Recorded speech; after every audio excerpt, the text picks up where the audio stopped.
ఎదురు చూస్తాడు ఆయన. తండ్రి ఏం చూస్తున్నాడు? ఎప్పుడు వస్తాడా నా కుమారుడు. మనమైతే ఏం చేస్తాం? ఏరా పోయినావా, మమ్మల్ని అంత అవమానపాలు చేసినావు కదా, మళ్ళీ ఏ ముఖం పెట్టుకుని మా ఇంటికి వచ్చినావు? నవ్వుల పాలు చేసినావు కదా, ఏ ముఖం పెట్టుకుని ఇంటికి వస్తావు? సరే, ఇచ్చిన వాట ఏం చేసినావురా? ఏం చేసి ఇచ్చిన వాట అంతా ఎంత సంపాదించినావు? ఏడ పెట్టినావు డబ్బు అంతా?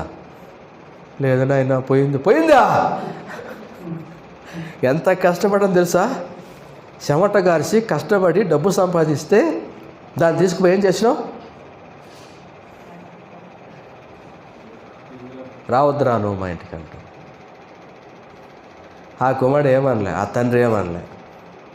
ఈయన పరలోకపు తండ్రి కాబట్టి ఏమండు. అందుకే మనకి చాలా అలుసు, చేస్తూనే ఉంటాం కదా.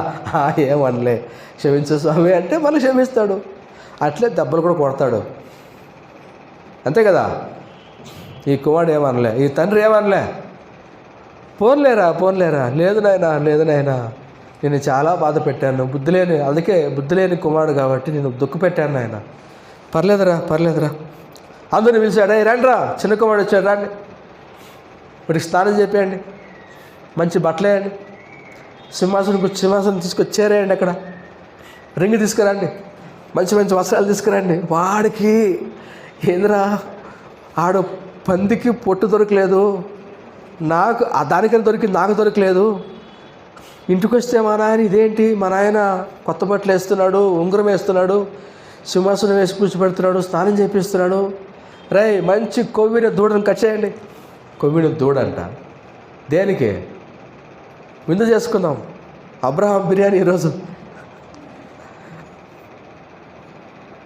దూడను కచ్చేయండి, ఈరోజు పండుగ చేసుకుందాం. అందరికీ ఆశ్చర్యపోతున్నారు, మొక్కలు చూసుకున్న పని వాళ్ళు, ఇంట్లో వాళ్ళు అంతా చూస్తున్నారు. ఏమిటిది? తిని తాగి పాడు చేసి, నాశనం చేసి, అవమానపాలు చేసి, దేవుని దుఃఖపెట్టి, తండ్రిని దుఃఖపెట్టి వెళ్ళిపోయిన కుమారుడు తిరిగి వస్తే ఒక మాట అడగకుండా నిలబడు, ఒక అరగంట సేపు నిలబడు అన్నాడా తండ్రి? అందరు కాలు పట్టుకో అన్నాడా?